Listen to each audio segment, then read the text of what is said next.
Hey friends, this is Bill MacDonald, the writing doctor, and I just wanted to talk specifically today about silence. It has pros and cons, and through my 28 years as a teacher and a consultant in writing, math, and classroom management motivation, I've learned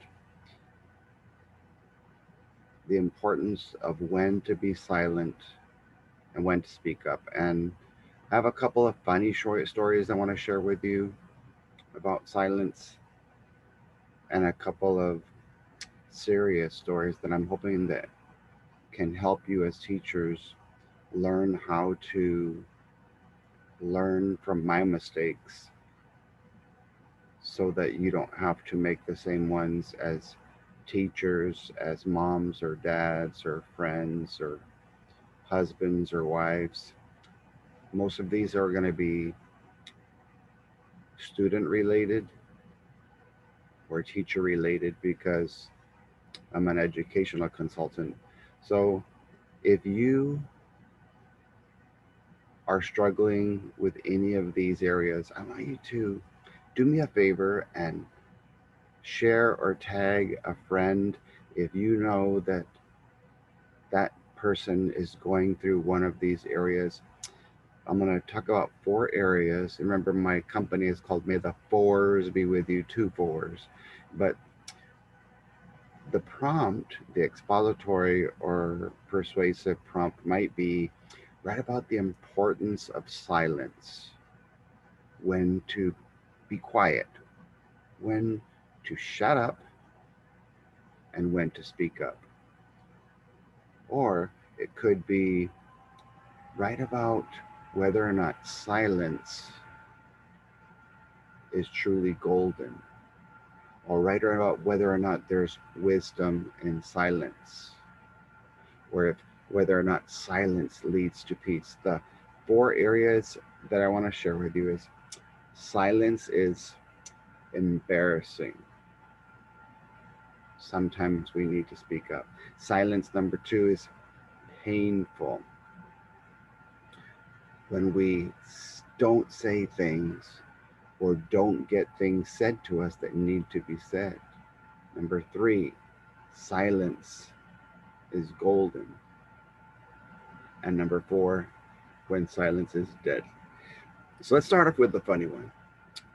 I remember I was doing a training up in Lubbock, Texas with some great teachers from one of the Cooper schools. And in elementary, a lot of the teachers that I work with happen to be females. I don't know if men just don't have patience with kids in elementary, but maybe 75% of the teachers, sometimes more, uh, in elementary are female. This first one is going to be called Silence is Embarrassing.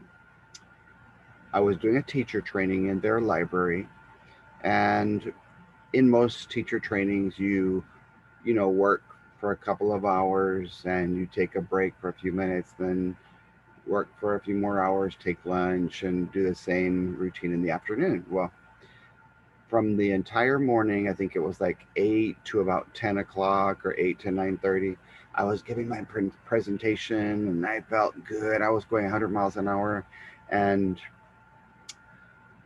I felt it was time for a break. You can kind of see when there's a disconnect. There's a little saying that every 5 minutes in a classroom, one student stops listening. Well, hopefully that saying is a little bit higher in teachers, but I never want to push the teachers' mental capacities too long without getting a disconnect. So I sent them on a break, and I went on a break myself. The assistant principal came to me during the break and said this, Mr. McDonald, your zipper has been down for the last 2 hours, but none of the teachers felt confident enough to share with you that that was the case. So you can imagine being in a training where the presenter has his zipper down, and, you know, the second he told me this, I felt blood rushing to my head. I was so embarrassed. I just wanted to die. I was regretting going back in the room, knowing that the teachers had told the assistant principal, who was a male, and I guess you feel like maybe a male has to be the one to tell a male something like that. Well, I walked in and all I got was laughter.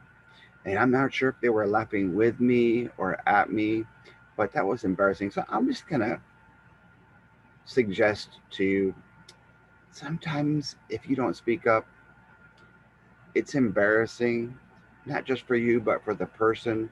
If somebody has a burger, if they have food on their face, if their zipper is down, if something is out of place, maybe quietly take them to the side and speak to them and say, hey, you might want to fix this little issue, because sometimes silence can be unnecessarily embarrassing. The second one I want to talk to you about is silence is painful. If your students only have a mom or a dad in their life, they might get what I would call silence in some very important areas of their lives. They wouldn't get the training or the direction that they would need from one or the other of the parents. And Proverbs 22:6 says, train up a child in the way he should go, and when he's old, he won't depart from it. Well, if this child has never had a father figure, and I've had that in my life, where I taught in both mission and in Far San Juan Alamo ISD, and many kids, because of the fact that there weren't many men in elementary, my principals felt like the boys or the girls who had no father figure in their life needed one with me. And so I would get some very interesting little characters that I would try to do what I call in my book, turn their horns to halos, to manage and motivate difficult children. Well, what this one year, the painful one, it was more painful for me just to see that the child had to go through this. One year, our principal had decided that since there was no room for one of the pre-K classrooms in their wing of the school, they decided to put that group of kids next to our fourth graders. So if you can imagine, if your wheels are spinning right now, you can imagine it's probably not a good idea to have pre-K kids who are 4 years old and 5 years old sharing a restroom with fourth graders who are 9 and 10 years old. So my principal made this common sense rule that said, don't allow as much as possible your students to go to the restroom on their own. We don't want them beating up the pre-K kids or sticking their heads in toilets or making fun of them or anything like that. Well, that was just one little boy in my classroom. This happened a few weeks after the rule was made to us at the beginning of the year. You can tell, uh, well, sometimes you can't, because here's concentrating, here's constipating, and sometimes they look the same. But I could tell little boy started acting really weird. He was like grabbing all his body parts and looked like he was trying to hold things in, and asked me, oh, Mr. MacDonald, can I go to the restroom? I can't hold it any longer. I was like, well, we don't have our classroom break for another half an hour. Oh, sir, I'm going to go in my pants. And I never want to have an irate parent coming the next day and telling me, Mr. MacDonald, my son went to the restroom in his pants because you did not allow him to go. Well, I had to make a panic split decision and allowed him to go to the restroom. Well, he comes back 1 minute later. Mr. MacDonald, there's a pre-K-er in the restroom. I'm like, yes, we're sharing, remember? He goes, no, no, no, sir. He's doing number 2. I said, well, you did number 2 back then and you're still doing it now. No, Mr. MacDonald, he's trying to do number 2 in the urinal. And for those of you who are not experienced with that, that's where boys and men can go into a restroom and do number 1 standing up. Well, he had perhaps never had a father figure in his life who had the opportunity to take him to a public restroom at a store or restaurant in the men's room where they had a place where he could stand up. So he had taken his pants down and he was turned around trying to get his little booty up on the urinal, trying to do number 2. And I had to teach him something that maybe a parent, a father would teach, because maybe every time that he went to a restroom in public, it was only with his mom, and most normal homes don't have a urinal. And so it it hurt me that he had not learned simple things. And so I just want to share with you that sometimes you as teachers might have to be mom for a while. Lovingly teach your kids the basics. Be dad. Be mom and dad. Sometimes some kids don't have either parent and they have a guardian. Another story, I remember one of my students from our grade level was an honor student, was a wonderful child, and we lived in our school was in a neighborhood where they had what they call colonias, which are basically homes that maybe have only 1 bedroom at the most, or 2, perhaps not even none. It just have a living room, a kitchen, a dining room, and a bathroom, and everybody just kind of shares the living room as their sleeping space. And so a lot of kids, I would go by and I would be curious, why did you not do your homework?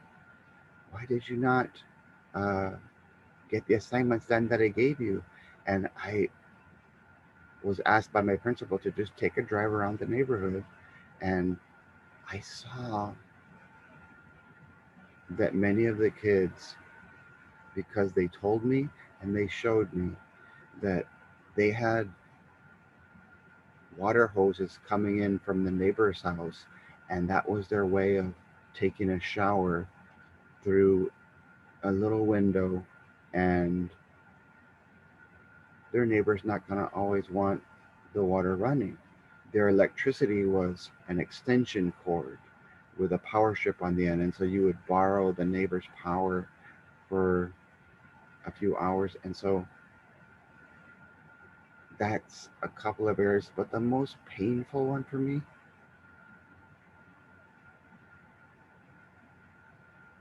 one of the students from our school had a very difficult family situation, and her sister was going through something personally and at school that was just so overwhelming that she just didn't know how to take it. Nobody spoke life into her, nobody spoke hope or help. And so the older sister one day decided to do something about it. And our 4th grader just happened to be the first one to walk in the house at the end of the day and see her sister had hung herself because she couldn't deal with the pressure. And So sometimes silence is not just painful, it's deadly and it's dangerous. We need to be, as teachers, looking at the warning signs that we see our kids coming to school with. Look for changes in their normal expression. Ask questions. Be willing to speak up and speak out if you see something. That child of ours in fourth grade was never the same because, yes, we want to teach curriculum and we want to teach content. We want relevance and rigor. But if you have something like that you've dealt with, that you've seen with your own eyes, to watch your own sister there in front of you, lifeless, then sometimes we as teachers need to say, you know what? How can I intervene before it's too late? Number three, when silence is golden. There's two opposite sayings that I want to share with you. There's sometimes wisdom in silence, when to speak nothing at all, when you know it's not going to help the situation, or that that we should either speak the truth in love or not speak it, or we should speak love but with truth. But a lot of times we either get teachers, or in personal situations we speak truth with no love or love with no truth. So I want you to imagine my arm here as a ship that's resting on the water. If we choose to speak truth with no love, it's like the Titanic. And sometimes we try to justify it by saying, well, they need to hear it. It's the truth. Well, if you're not doing it in love with your student, the parent, and administrator, then it's sort of like the Titanic. And I was one of those teachers that really pushed myself to the limit. I tried to do the best I could uh, to go over and above the call of duty. And I made the mistake one time of telling one of my colleagues, hey, so and so wants to be in my class, but the principal forgot to put her in the class at the beginning of the year.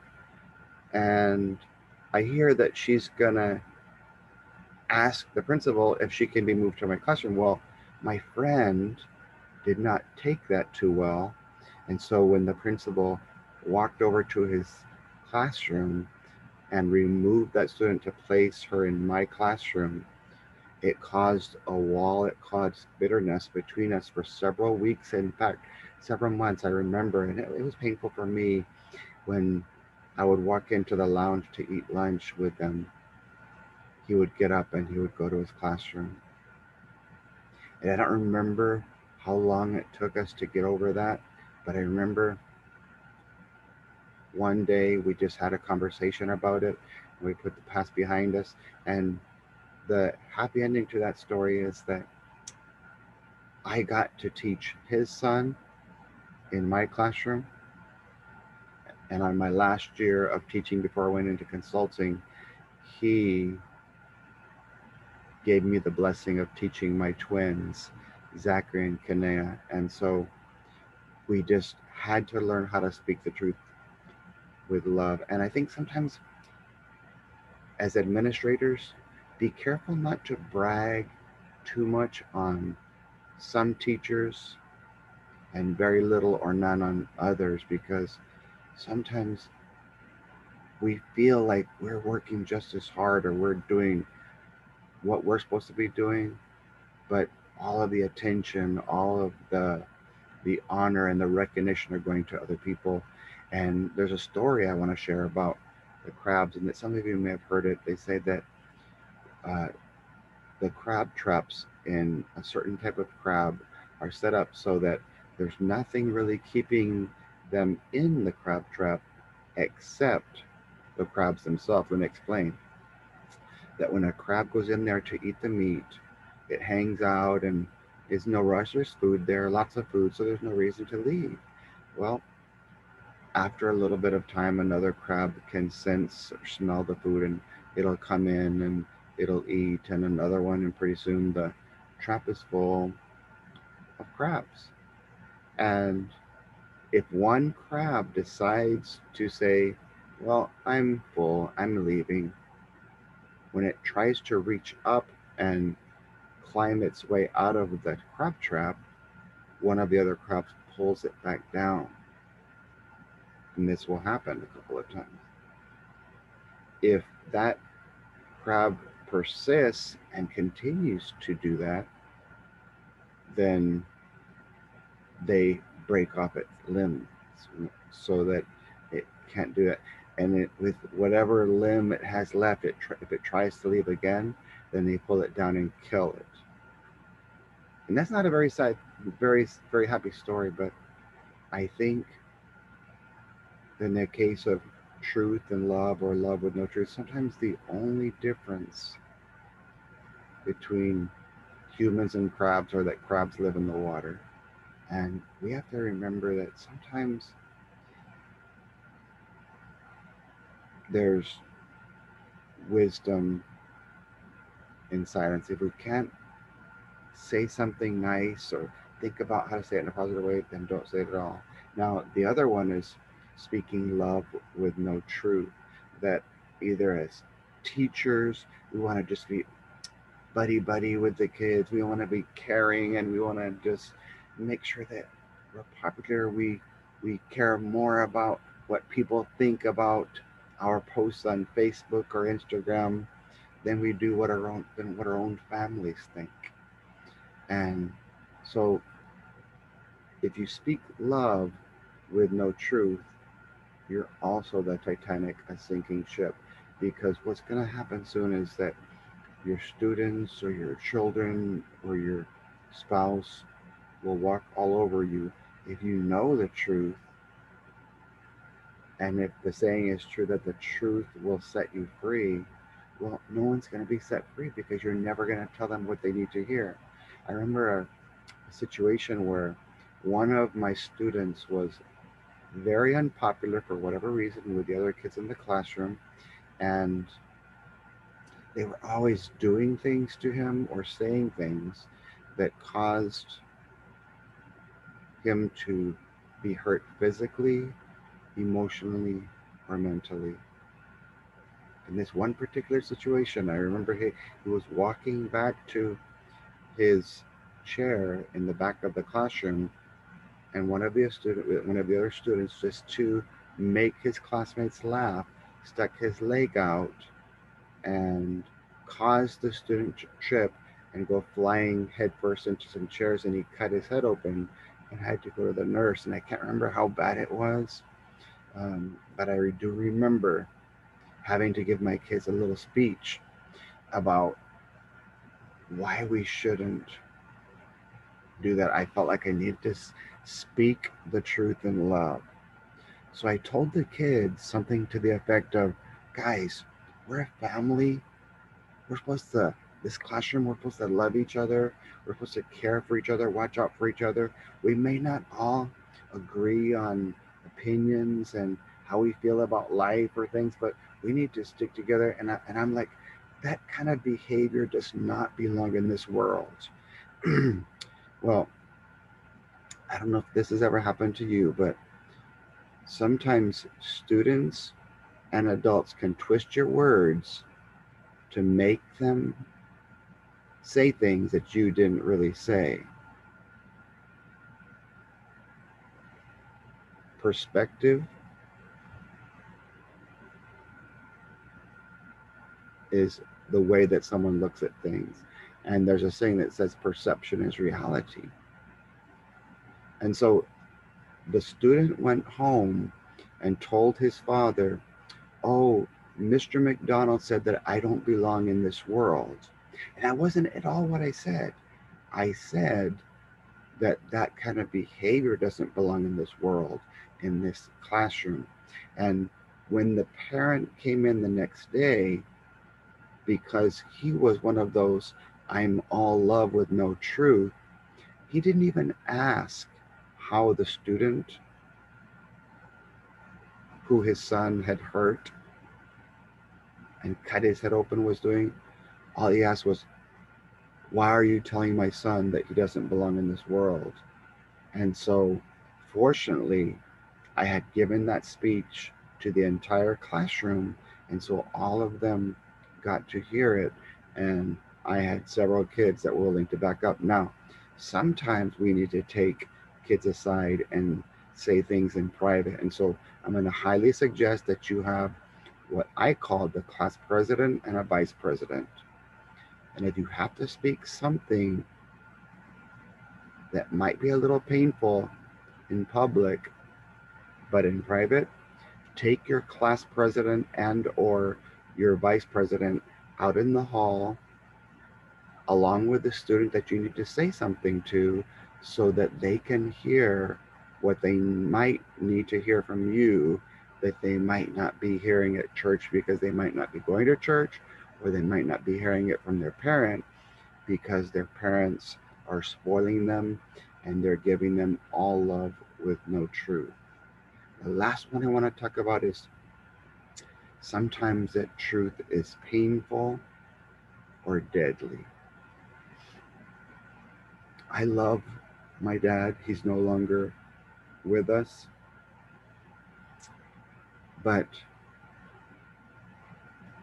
there were a lot of things that I didn't really admire about him. So before I go to the negative, I do want to say everyone and everything has something positive in it. There's always a positive benefit. My dad was one of the hardest workers I've ever met in my life. He was also very generous, but you can take everything to an extreme. You work so hard that you become an alcoholic. You, well, you work so hard because you become a workaholic, and his workaholism helped him or caused him to become an alcoholic, and everyone was afraid to speak up, because anytime that anyone would lovingly confront him or speak to him about some of these issues, he would get angry, he would lash out, and he would say every name in the book. And I remember even my pastor one time would come. We had an advertising company where we would sell pens and calendars, and my dad would be like, "Oh, Pastor so and so, how's it going? Effing this and blankety blank that." And I was like, "Oh my gosh, Dad, please." And so my father was so verbally abusive to my siblings and myself, to family members, to anybody who got on his nerves, that it started to affect his personality and his character. And he pretty much lived a hermit crab life. He wanted to just be on his own. He would never want to go eat with us or go play golf with my brothers and me. It was just him on his own. And I feel like if I would have been brave enough to speak up and somehow lovingly tell him the truth about the pain that he was causing, it would have helped. But he began to drink earlier and earlier in the day. His cussing became more and more frequent. His abuse and uh, sometimes his physical aggressiveness would get so much that it kind of broke our relationship. And I just wish that I would have been brave enough to speak up, or one of my brothers, or something, but no one said anything. or when we said it, what we were doing is, instead of doing unto others what you'd want them to do to you, or we we were doing to others before they would do to us, or we would do to others as they would do to us. So I just want to say to you, silence can be a wonderful thing. If you know you're not going to win a fight, then there's a verse that says, avoid foolish arguments. Don't get involved with things that really don't matter. And sometimes we need to speak up. We need to be that person that speaks truth and life and hope into people's lives. I hope that this video has helped you, that it's encouraged you in some way. Think about the silence that's going on in your life, the lives of those you love, your students, your friends, your family members. And I hope that my stories have encouraged you or made you think about and reflect on your own life, about the importance of when to be silent and when to speak up. God bless you guys and have a wonderful day.